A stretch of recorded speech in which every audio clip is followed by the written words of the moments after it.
જ્યારે તમે સંતો અને સદગુરુદેવની પાસે નમવા જાઓ છો, પૂજન અર્ચન કરવા જાઓ, ત્યાં પોતાની જાતને પ્રભુ હું હજી તમારા લાયક બન્યો નથી, ભગવાનના અનુકૂળ બને તો ભગવાનના બનાવી જાય. જેમ એક છોકરો ને છોકરી જુવાન થાય, લગ્નના અનુકૂળ બની જાય તો પછી એમને કેવું પડતું નથી, એમને કોઈને કોઈ જોડું બેસી જાય છે, છોકરીને છોકરો મળી જાય છે, છોકરાને છોકરી મળી જાય છે, જુવાની આવતા એને ઓટોમેટિક મળી જાય. અગર તમે અમે પરમાત્માના અનુકૂળ બની જઈએ તો અમને ભગવાન કેમ ના મળે? આપણે ભગવાનના અનુકૂળ નથી, ભગવાનથી પ્રતિકૂળ, ઉલટા. અને જેટલા આપણે ભગવાનથી વિરોધ ઉલટા જીવ્યા છે એટલા જ આપણે દુઃખી થયા છે. તો આપણે ભગવાનના અનુકૂળ કેવી રીતે? એમાં કઈ વેદ ભણવાના નથી, એમાં કોઈ જગ્યાએ શિક્ષણ લેવા જવાની જરૂર નથી. કેવળ તમે તમારા અંદર તૈયાર થાવ કે ખરેખર બાપુના સત્સંગમાં બાપુ જે કહે છે, અમારા જીવનમાં સંસારમાં અમને શું મળ્યું, કેટલું મળ્યું, કેટલી નિરાંત થઈ. અમારે નિરાંત મતમાં જવું છું ને કે અમારે પ્રવચન આપવા, તો હું કહું મને નિરાંત શબ્દ એટલો વારો છે કે એના જેવો કોઈ બીજો શબ્દ નથી. નિરાંત માને જેના અંદર કોઈ ચિંતાનો વિષય નહીં. મોટો એક સંપ્રદાય છે નિરાંત સંપ્રદાય. હું મોટો સંપ્રદાય હતો ત્યાં મોટો ફોરમ મહેસાણા હતો, હું ત્યાં ગયો, મેં એમના વાત કરી. જો અગર જીવનમાં નિરાંત થઈ જાય આ બધા પાપડ વળવાની જરૂર નથી. નિરાંત માને નિરાંત, પણ નિરાંત ક્યારે થાય એના માટે શું કરવું પડે? એને ભક્તિ કહેવાય. ભક્તિ વગર નિરાંત જવાય નહીં. તો સાચી સમજણ સદગુરુથી મળે અને તમે ગુરુના કહ્યા પ્રમાણે એ માર્ગ પર ચાલી અને જાતે તમે અનુભવ કરો કે બાપુ જે કહે છે ખરેખર સાચું છે. પરમાત્માના દરબારમાં મોજ છે, મસ્તી છે, આનંદ છે, ત્યાં કોઈ કલુષિતતા છે જ નહીં.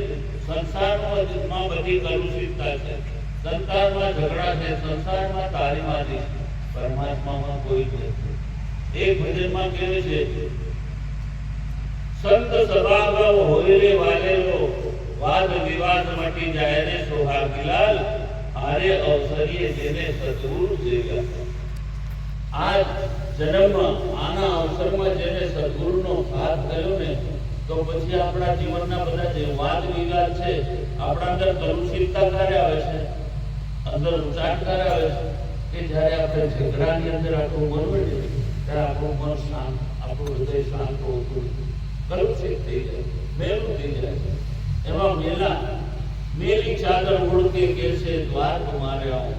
ભગવાનને ભક્ત પ્રાર્થના કરે કે મારું આખું જીવનની મેલી ચાદર કેવી રીતે એને સાફ કરું. કબીરદાસ કહે છે, ઝીણી રે ઝીણી ચદરિયા રામ રસ ભીની, અને કહે કબીરા સુનો સાધુ જેસી ક્યું કી ક્યું ઘર દેવી ચરે ચદરિયા.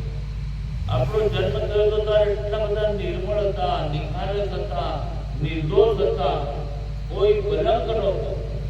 આપણને જ્યારે જન્મ્યા તે વખતે જે આપણું સ્થિતિ હતી, મરતી વખતે એવા નિષ્કલંક બની જાય, એને પરમાત્માને કે જે ચાદર મને જીવનની આપી હતી એવી ને એવી કોરી ખટ પાછી તને આપું.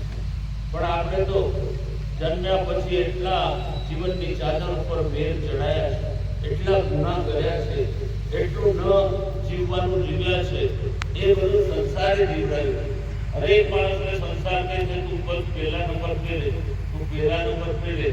પહેલા નંબર पर जब एक क्लास के अंदर 30-40 बच्चे हैं और उसमें से फर्स्ट नंबर लाना है तो उसको 40 बच्चों में से 39 बच्चों के सर पे पैर रखे तो वो पहला नंबर आ सकता है, तो नहीं आ सकता.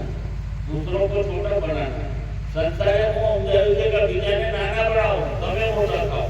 પણ પરમાત્મા કહે છે કે તારા જેવો દુનિયામાં કોઈ જ નથી. સદગુરુ બતાવે છે, ભગવાને તને અનુભવ બનાવીને આવ્યો છે, તારા જેવું કોઈ નથી. તું તારા જેવો બની અને પરમાત્માની ભક્તિ કર. સંસારે શીખવાડ્યું એવી ભક્તિ નહીં. સદગુરુ તને કહે છે તો આપણી નિર્દોષતા ખોવાઈ ગઈ છે, આપણી નિર્મળતા ખોવાઈ ગઈ છે, આપણી અંદરની દયા ભાવના ખોવાઈ ગઈ છે, આપણા અંદરનો પ્રેમ ખોવાઈ ગયો છે, આપણા અંદર નિષ્કલંક જે પરમાત્માની ચાદર છે એને આપણે બધા કોઈ નાખીએ. એ ચાદરને કેવી રીતે ધોવી એનું નામ છે ભક્તિ. ચાદરમાં ડાઘ પડ્યા હોય તો ધોવી ત્યાં એને બધા આપણે પાણી લઈ જઈએ ને સાબુ લગાડીએ ને છોકરાવીએ ને ધોકો મારીએ અને એના ડાઘ છોડાવીએ તો જે ચાદરને મેલ હોય ને એને પાકો ડાઘ ચડેલો હોય તો જ્યાં સુધી ધોકો એને પડે નહીં ત્યાં સુધી મેલ જાય. એટલે ઘણા જન્મના જે મેલા ચાદર પડાવી ગુરુને કરકે ધોકો લેવો પડે અને ધોકો દેખી ભાગી જાય પછી ચાદર ગમતી એ ધોવાય નહીં. સદગુરુ મારવા માટે તમને નથી બન્યા, સદગુરુ તારવા. સદગુરુ તારણહાર છે, સદગુરુ મારણહાર. સદગુરુની લીલા તનો પામે નહીં કોઈ પાર. તમને તારવાનો ઉપદેશ આપે, તમને મારવાનો નહીં. પરંતુ ગુરુની અંદર વિશ્વાસ હશે, પોતાના કરતા પણ સદગુરુમાં વધારે વિશ્વાસ હશે ને એને બીજી કોઈ સાધના કરવી નથી પડતી. આ અનુભવ કરી કોણ સેવા પોતાના કરતા સદગુરુમાં પૂરો ભાવ, પૂરો વિશ્વાસ. મારું કીધેલું જૂઠું હોઈ શકે પણ સદગુરુનું કીધેલું કદી જૂઠું હોઈ શકે. એવો પૂર્ણ વિશ્વાસ હોય તો ભક્તિ નિર્ભયપણે તમે રહો. એના અંદર ભય નથી. નિરાંત અને નિર્ભય બે સંપ્રદાય છે આપણા ત્યાં. નિરાંત સંપ્રદાય, નિર્ભય સંપ્રદાય. પરંતુ નિર્ભય સંપ્રદાય વાળા શિષ્યો જયારે મને મળે ત્યારે ચિંતા કેમ કરે, આટલો ડરે જ કેમ? અરે કે મહારાજ આ ધંધો આવો થઈ ગયો, નાનું કોટ થઈ ગયું, આટલું કરવાનું. તો તું ભેગું તું નિર્ભય પદની વાત કરીને નિર્ભયનો ભગત થયો ચિંતા કરે. પરંતુ જેવો તેવો પણ તારો ભગત કે જે ભગવાન તે જેવો ઉભ્યો મને એવો હું કાંઈ બન્યો નથી. આ જગતે મને બેવકૂફ જરૂર બનાવ્યો પણ હવે હું તારા શરણમાં આવ્યો. સદગુરુના બતાવેલા માર્ગ પર ગુરુને નમન વંદન કરીને ગુરુના કહ્યા પ્રમાણે એ પરમાત્મા હું તને સ્વીકાર કરું છું. હવે હું મારી ઈચ્છાથી નહીં જીવું, હું તારી ઈચ્છાથી જીવીશ. સૌથી મોટામાં મોટી સાધના આ છે. ભક્તિમાં માળા ફરે કે ફરે વાંધો નહીં, આરતી થઈ કે વાંધો નહીં, નાયા કે નહીં નાયા, ભગવાન બેર્યા કે બેર્યા, કોઈ ચિંતા નહીં, હવાની એમને કર્યા કઈ વાત નહીં. પરમાત્મા તું જેવું મને રાખે એવું હું રહેવા તૈયાર છે. એમ બીજું કાંઈ કરવું. એના હૃદયમાં બેઠેલો રામ એને બતાવતો રહે. જે પરિસ્થિતિ એની સામે આવી ઊભી રહે એ પરિસ્થિતિના અનુકૂળ એ ભગત એના પ્રમાણમાં ચાલતો. સજનો કસાઈ હતો, ભગવાનનો ભક્ત હતો. અને કસાઈને એક વાત યાદ રાખો, આ દુનિયામાં પુસ્તકો છપાયેલા ખોટા છે. કસાઈને તો બોકડા મારવા જ પડે, મરઘા મારવા જ પડે. આ બધા શાસ્ત્રોમાં લખ્યું છે. એ તો મરેલા બકરાનું માંસ લાવેલું એ તમે બેવકૂફ છો.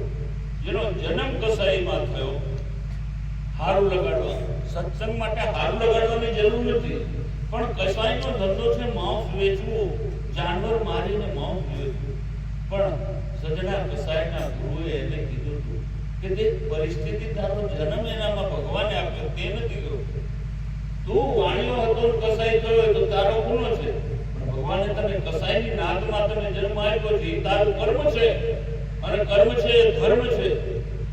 ધર્મને ઓળખવા માટે સજના કસાઈ પાસે આ તોલબાટ આવે ને 500 ગ્રામ, 400 ગ્રામ, 200 ગ્રામ, 100 ગ્રામ, કિલો, 5 કિલો, 10 કિલો, 20 કિલો, એની પાસે એક આટલો 40 ગ્રામનો પથ્થર હતો.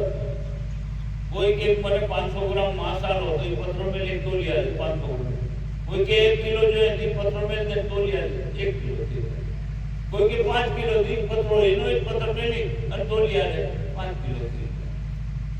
કે હું મારો ધર્મ નિભાવું છું, મારી સામે મારું જે કર્મ આવ્યું છે એ મારે નિભાવવું છું. હવે જૈન સંપ્રદાયની અંદર અહિંસા પરમો ધર્મ. હિંસા ન કરવી જોઈએ, પણ આડકતરી રીતે જેટલી હિંસા જૈનોથી થાય છે એટલી બીજાથી નહીં. એટલે જૈન કદી ખેતી ન કરે. કેમ? ખેતીમાં હજારો લાખો કરોડો જીવોને મારવા પડે. માનો તમારા ખેતરની અંદર જીવ પડ્યા છે એને મારવા માટે તમારે દવા છાંટવી પડે તો કોણ મારવા વાળા? આપણે છે એટલા જીવોને હણ્યા, એટલા મહાભારતના યુદ્ધમાં અર્જુને ની મારે એના કરતા વધારે આપણે ખેતરમાં માર નાખી એવી જીવતા ને એવી જીવતા. પણ તમને કોઈ પાપ નથી લાગતું. કેમ? કેમ કે તમારી આજીવન જીવિકા ચલાવવા માટે તમે કિસાન ખેડૂત બન્યા છો. તો ખેતીની અંદર જે ઉપજ પેદા થાય એને રક્ષા કરવા માટે અને સાચવવા માટે તમારે અનિવાર્ય દવા છાંટવી પડે. નહીં છાંટે તો પડે. એટલે જે પોતાનું કર્મ છે ને એ આપણો ધર્મ છે. લકડહારાનો કર્મ છે. લાકડા જંગલમાંથી કાપી બજારમાં વેચવાનો. કુંભારનો ધર્મ છે માટી લાવી એના માટલા બનાવી. દરજીનો ધંધો છે એનું કપડા સીવવાનું. એનો પોતાનો કર્મ છે. જે તમે પોતાના કર્મની અંદર રહો તો તમને કોઈ પાપ નહીં લાગે. નહીં તો સજના કસાઈને પાપ લાગવું જોઈએ, પણ સજનો કસાઈ પોતાના ધર્મ મારે તો. એમ સાચા સદગુરુ તમને તમારા ધર્મની અંદર જગાડે. તારી સામે આવેલું તારું પોતાનું જે કર્મ છે એ કર્મની અંદર તને કોઈ પાપ નથી. પણ તારે જે નથી કરવાનું અને એ કરવા જાય પાપ લાગે ને કોઈકનું જોડવાનું હોય તો તમને ધર્મ લાગે કે લાગે. પણ ચાલતું જોડો આંગળી કરી તોડો તેને પાપ લાગે ખૂન લાગે. એમાં પાપ લાગે ખૂન બહુ ખરાબ પાપ લાગે. પીડો કરવાનું કેટલા કરાયા આના ગામથી પેલા ગામ દાવો લેવાનો એ તમે તાજું કરું તમને ભગત છે. કામ ભગત છે. કોકના તોડવામાં રાજે તમે ભગત કહેવાય?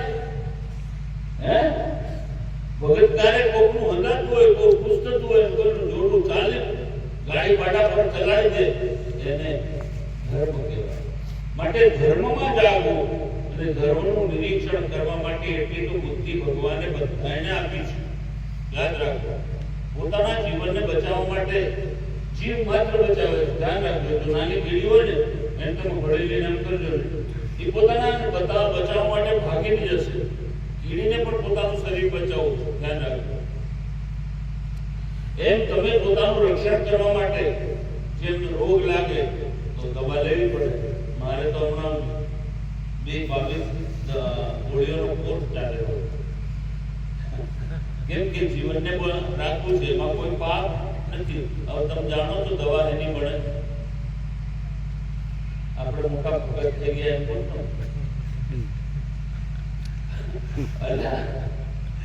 જાનવરોની ચરબી ને જાનવરોના માંસ અને જાનવરોના ખૂનથી એ દવાઓ બને છે.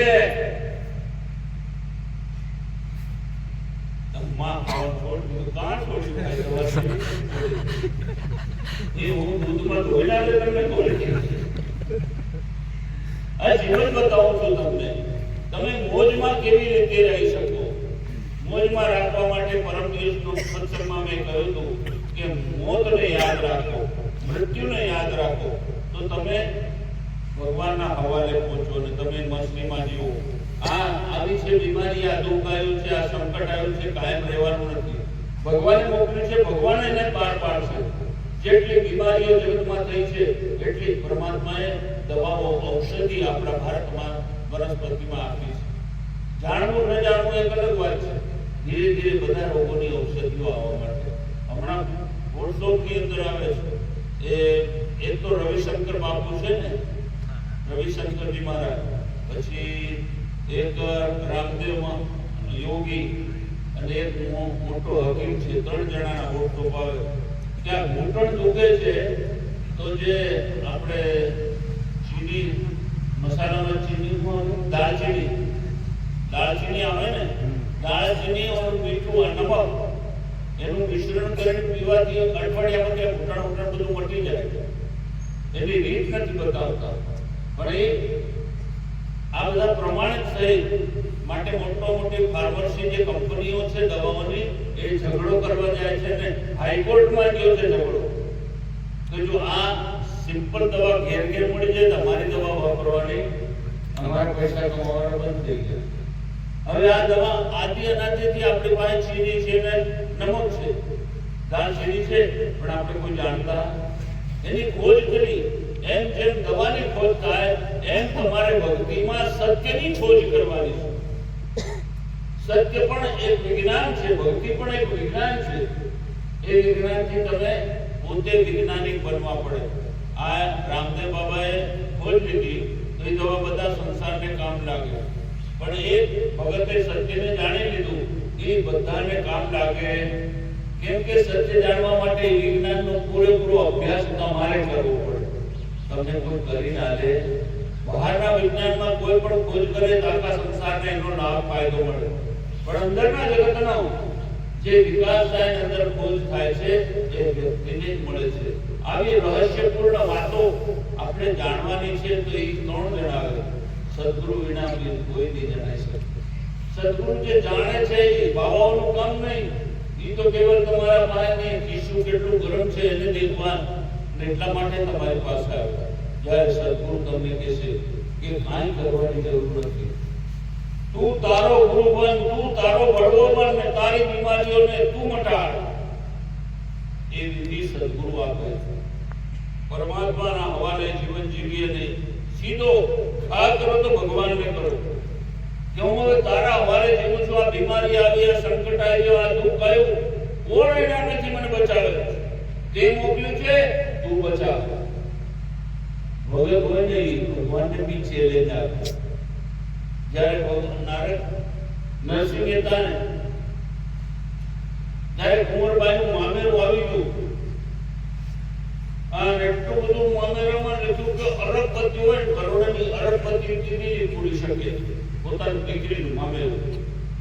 અને લિસ્ટ મોકલી દીધો ભગવાન. નરસિંહ મહેતા ભાઈ કરતા બીજું કઈ મળતા પૂરો નહીં મળે, બે કરતા નરસિંહ મહેતા હતું. તો થયું એવું કે એન્ડ ટાઈમ કે મુહૂર્ત જતું રહેવાનું તે વખત ભગવાન શેઠ બનીને આવે અને બધું મામેરું પૂરે. તો અકળાઈને શું કહે છે? મોડો આવ્યો રે વાંસળી મોડી લાયો રે, લેજા ખારો તારે લાયો લેજા ખારો માંડવી. આટલો ગુસ્સો કોણ કરી શકે? પૂરો પ્રેમી હોય એ બીજાને કહેવાની તાકાત છે. એમ તમારા અંદર બધું છુપ્યું છે. તું તો જો હૃદયમાં છે ખજાનો રે, હૃદયમાં જો તપાસીને હૃદયમાં જો તપાસીને છુપાયેલો ખજાનો છે. છુપાયેલો ખજાનો ખરેખર તમારા મારા હૃદયમાં એ છુપાયેલો છે. માટે ભક્તિના અનુકૂળ જીવશો તો એ ખજાનો ખુલશે, અને એ ખજાનો ખુલી જાય તો જીવનમાં કોઈ ખોટ ના આવે, કોઈ કમી ના આવે. એવી ભક્તિ સદગુરુ આપણને આપે છે. પણ આપણે આળસમાં અને આપણી અજ્ઞાનતાની અંદર આપણે ઓજગાયેલા એના પ્રમાણે જીવી શકતા નથી. તમારી ઓજગાઈ તમને લઈ પડશે. તમારું જાણેલું તમને નડે છે, તમને એમ ના ખબર છે, તમને બધાને એમ લાગે છે ના બધા ગાંડા છે, બધા જીવી એમ અમારે જીવવાનું. આખો સંસાર જીવે છે પાગલ પડો ને એના જેવો આપણે જન્મ. હવે એના જેવો જીવ તેને મળ્યું એ તમને મળે, બીજું કોઈ મળે? પણ જેને મેળવી ચૂક્યા એવા પરમાત્મા સદગુરુદેવો છે ને એના જેવું તમે જો બનશો જીવશો તો તમને બધા મળશે. ગુરુ સદગુરુ દેવ કી રામ.